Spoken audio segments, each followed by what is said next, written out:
This podcast is part of E2C Network, where we share the whole Auburn experience. War Eagle Auburn fans, and welcome to Tiger Tracks, your source for Auburn cross country and track and field news and discussion. I'm your host, Jessica Loomis, and I am here with my wonderful husband, Kyle, to discuss the FSU Relays meet, which took place March 23rd and 24th. We are back a little bit early, just like some of our times this week, a lot faster. We made our lap around the week to the next episode a little bit quicker. This is like, we usually get these out at the end of the week. This is the beginning of the week that you're hearing this. That was so bad. It was a good analogy for a podcast about track and field, that specifically was like track. A dad joke analogy. But I'm not even a dad yet. Well, you are to cats. I mean, that's true. That's cat fair. dad. They're not very fast, especially the one that's sleeping right now. She's fast. She couldn't get around the track very fast, but we did. She would be a good hammer throw. She's like a little ball. I was about to say, you talked about her, being the hammer part of it? Yeah. Is it called a hammer? I don't know. Why is it called a hammer throw if it's a ball? You feel like if it's a hammer throw, you would throw a hammer.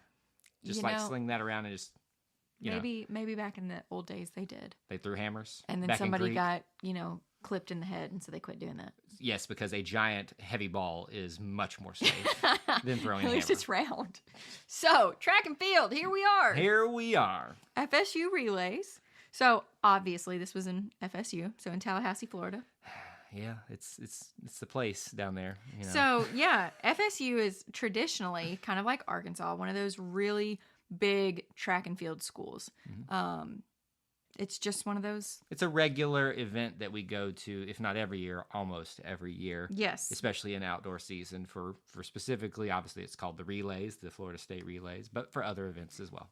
Yeah, and it was called the Relays, and I'm a little confused why it was called the Relays because there were only 2 relay events, but there's only the 4x1 and the 4x4.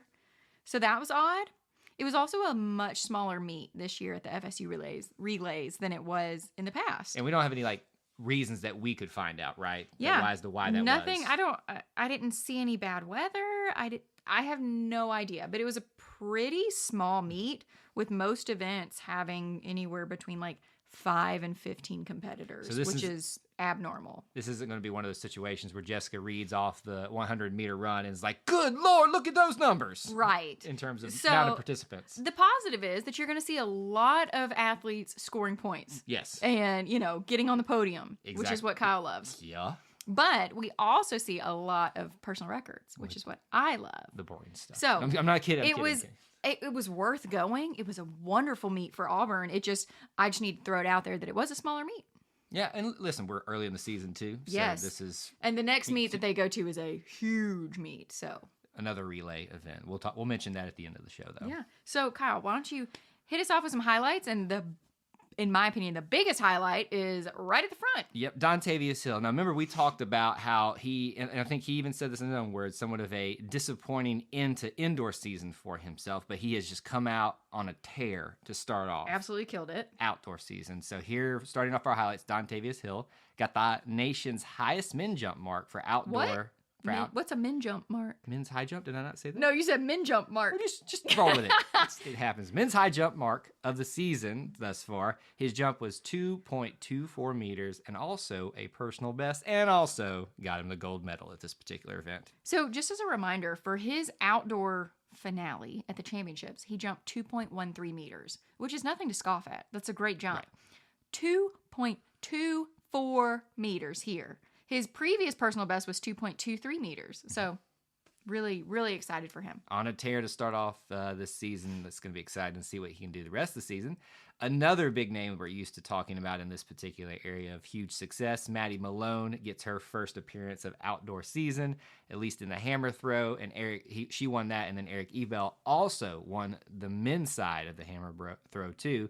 On the men also, Kyle Moyson and Kyle Brown, the Kyles as I like to call them, my bros, also finished second and third in that same event, so that means a podium sweep. Yes, which Kyle loves. I honestly think I love a podium sweep more than just individual gold, silvers, and bronzes. Well, do you want to talk about the next one? Because there's another podium sweep. Let's do it. We got Rhiannon Held and Lexi Leonweber placing first and second in the pole vault, and both were PRs for them, new PRs. And then also Alyssa Quiones-Mixon finished third, which gives you a second podium sweep of the meet. So like I said, to me, that's like a hat trick, like you hear in hockey and soccer, stuff like that. you just take the whole dang thing. It is. It was so nice looking at the results and seeing Auburn, Auburn, Auburn. It's like, wow, this is awesome. It was really awesome. So we had Janiyah Jones. She won the women's long jump. Hannah Tarwater won the women's 5,000 meter and got a PR of 16 minutes 55.89 seconds.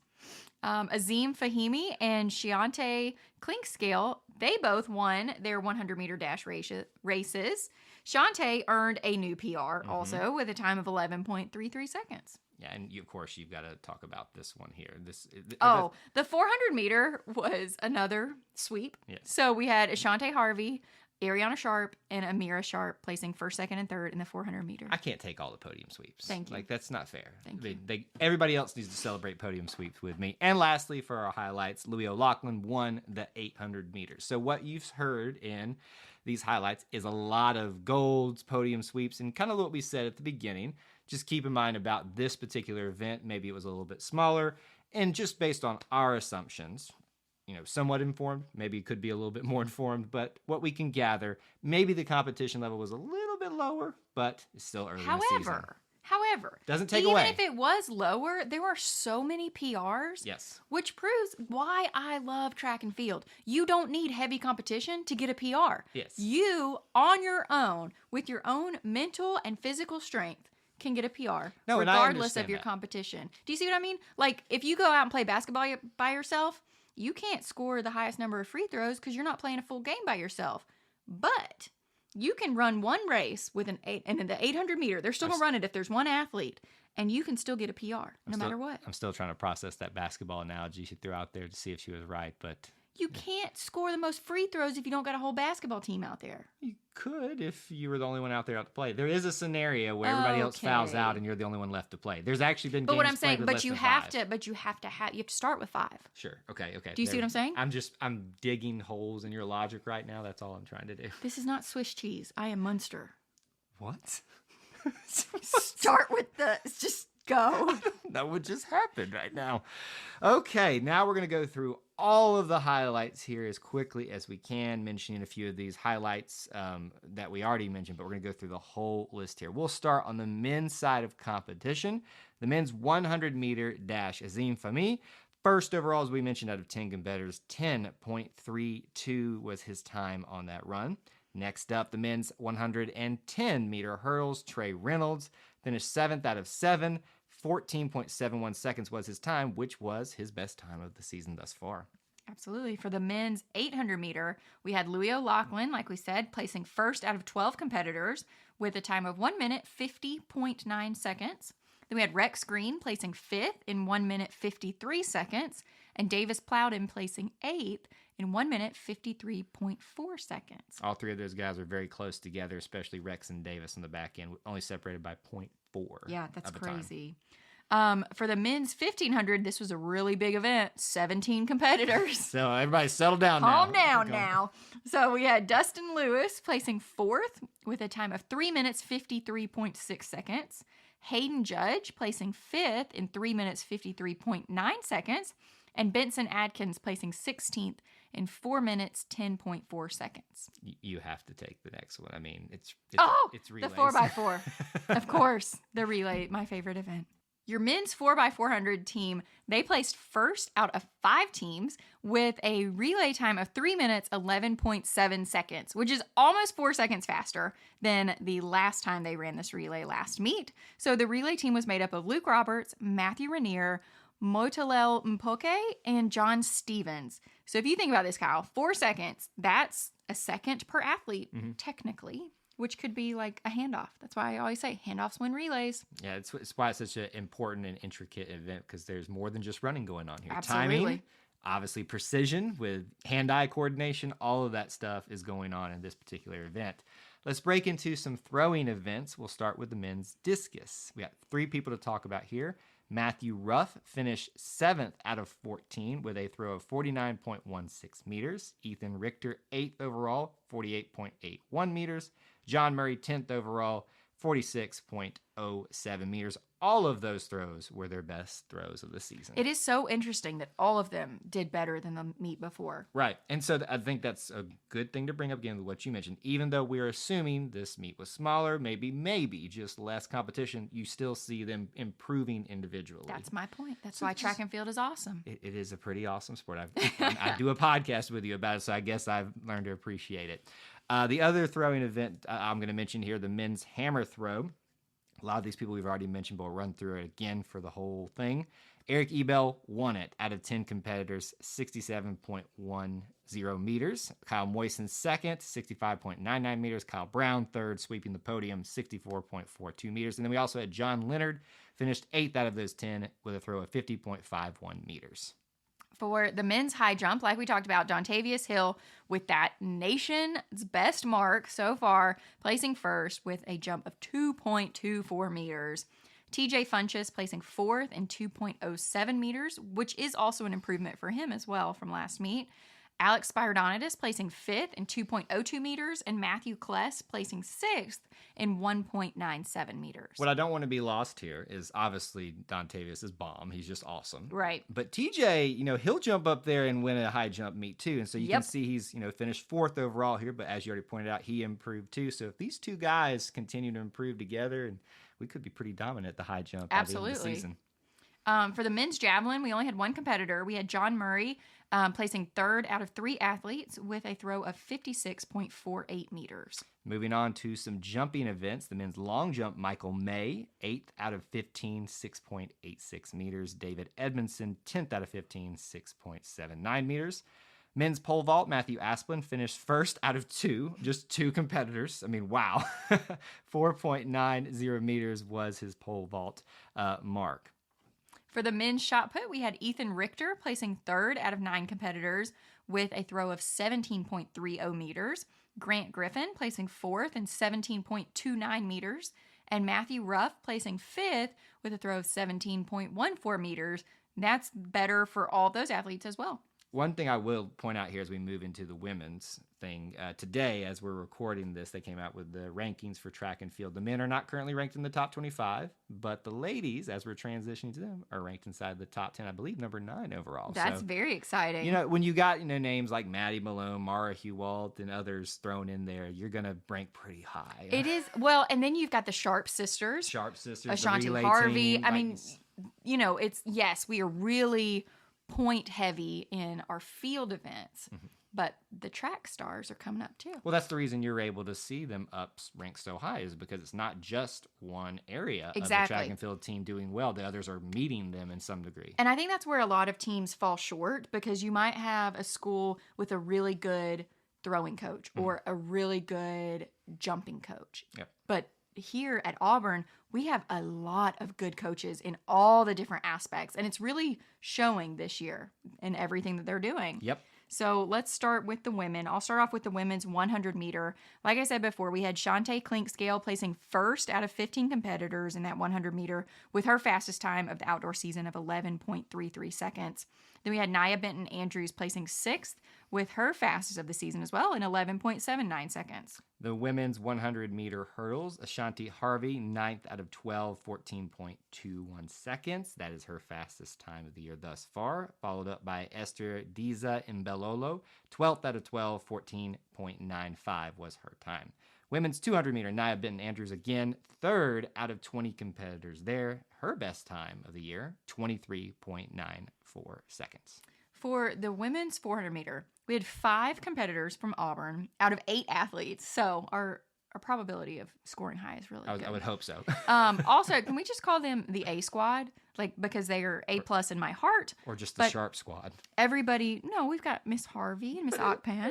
I think they'd be fine to be called the Sharp squad. But they all start with A's. I love that. So we have Ashanti Harvey placing 1st out of the 8 competitors with a time of 53.21 seconds. Ariana Sharp placing 2nd, 53.28 seconds. Amira Sharp placing 3rd, 53.37 seconds, her fastest of the outdoor season. Abasiano Okpan placing 4th, 54.26 seconds. And Ariel Sharp placing 7th with her fastest of the outdoor season, 57.37 seconds. So put that in perspective, folks. we swept the podium, but we also took fourth too. We nearly all 5 of our people took 1 through 5. It got really close to that. Can I throw in a name change? I love the A team or whatever you called it. What about the A sharp team? Like, music, A sharp? Because the Sharp sisters. Okay, I'm not getting much support. That was so corny. It was good. You liked it, didn't you? I did. That was good. It wasn't too bad. It wasn't too bad. I just love that they've got each other to train with. I love everything about this. Yeah. I mean, I really am excited to see what they'll continue to do the rest of the season. Yeah. Women's 1500, we got Jean Kotze, second out of 24, 4 minutes, 27.2 seconds. Hallie Porterfield, fifth overall, 4 minutes, 33.5 seconds. And then Haley Marston, seventh out of 24, 4 minutes, 41.3 seconds. The 5,000 meter run, the big one.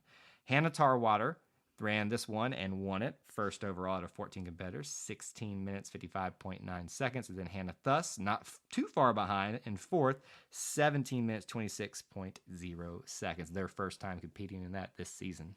So moving on to the women's 4x4, obviously we had a lot of athletes that were able to run this. The A Sharp team, as I like to Yes. So this time the team was made up of Ariana Sharp, Amira Sharp, Ashanti Harvey, and Abasiano Akpan. So they placed first out of the 4 teams that competed and had their season best time of 3 minutes, 36.0 seconds, which is about 5.5 seconds faster. I was about to say, that's pretty significant, isn't it? It is significant. And again, handoffs, everything. It's everything. 5 seconds is nothing to scoff at. This is just like the best meet for you. It's it got really relays is. in the name, and they did well in the relays. Yes, exactly. So moving on to our field event for the ladies, our final things to discuss. We had, we're going to discuss the discus. Oh, my gosh. So we had Mara Hewalt placing third out of 14 competitors with her throw of 54.66 seconds. And then Megan Hogg placing seventh with her season best of 44.77 meters. The hammer throw, a lot of people to talk about here, obviously headlined by some people we've already mentioned. Maddie Malone winning it out of 12 competitors, 68.79 meters. Again, her first time this season competing, so we'll see how that progresses. Daniel Gregory got second, 57.35 meter throw, which is her best this season. Mara Hewalt in fourth, 55.81 meters. Mackenzie Patton, eighth overall, 42.07 meters, her best. And then Louisa Bonner, 11th, 31.51 meter throw. We also got the high jump now to talk about. Tamaya Dindy, third out of 6 with her best jump of the season thus far, 1.69 meters. For the women's javelin, we had 4 competitors, actually. So Shania Hawley placed second out of 12 competitors, so getting that silver medal with a throw of 47.63 meters. Maddie Roberts placing sixth with a throw of 42.49 meters. Both Shania and Maddie had their farthest throw of the season. I almost said fastest throw. That's I was going to let it go no matter what. Paula Gravagul? Gravogel, I think is how we say it. That's probably much better. Gravogel. That's what I'm here for. Sorry, Paula. Placing seventh with a throw of 37.88 meters. And Catherine Ratliff placing eighth, 36.72 meters. The women's long jump, Janiyah Jones won it. We already mentioned that. 6.28 meters, her best by 0.20 meters on the season thus far. Amy Warner in third out of these 11, 6.04 meters, her best. And then Shantoba Bright, fourth out of 11, 5.89 meter jump, her best. So not only did they all just do a great job getting first, third, and fourth, each improved in this particular meet. Women's pole vault, Rhiannon Held, we've mentioned her. First overall out of 5, 3.95 meter jump. Lixie Leonweber, second out of 5, 3.95 as well. Both of those are best in the season for them. And then Alyssa Kionis-Mixon, who we've already mentioned, third out of the 5, sweeping the podium, 3.65 meters. And for our final 2 events, we had women's shot put with Mara Hewalt placing second out of 14 competitors with a throw of 16.35 meters. Megan Hogg placing 7th in 14.25 meters. And Louisa Bonner placing 8th in 14.01 meters. So one thing would be interesting here, Mara was just a little bit less than her first throw in the season and got second place. I wonder how far off the first place person was from her getting that. I mean, because, she's been doing a lot of good things this season. Yeah. So I'm just, not that obviously second place is great. Second place is amazing. It's great, but I'm just curious, since she was just slightly lower than her first throw, how far off she was from winning that thing. Yeah, it's a great question. For the women's triple jump, we had Amy Warren placing first out of 6 competitors with a jump of 12.96 meters, her best jump of the season. Then Janiah Jones placing fourth with a jump of 12.06 meters, and Shantoba Bright placing fifth in 11.94 meters. So this is the end of the Florida State relays. We're now moving on to the Texas relays, where they say everything's bigger, and we're anticipating. I mean, literally everything's bigger. I don't understand why this is a 4-day meet. A meet that starts on Wednesday. Yes. 4 days. Which is why we're doing this episode earlier than normal. That's true. Because we didn't want to get too far behind. But I'm really anticipating a lot of competitors. That, and so just by nature of more competitors, you would think the competition is going to be a little bit tougher. Yeah. We'll find out if that holds true, but it'll be really interesting to see, like for the relay team especially, obviously going to the Texas relays, how they're going to stack up against more competition, Right. maybe better competition. Right. Too. Yeah. I really look forward to talking about the Texas relays. So, War Eagle. War Eagle. Thank you for tuning in to today's episode on the E2C Network. On your way out, I want to remind you to stop by e2cnetwork.com. It's your one-stop shop for all our content across our podcast, YouTube channel, and much more. To stay up to date with us, make sure you're following social media accounts such as Facebook, Twitter, and Instagram. While our content here may always be Auburn sports heavy, if it's orange and blue, it's what we do. War Eagle.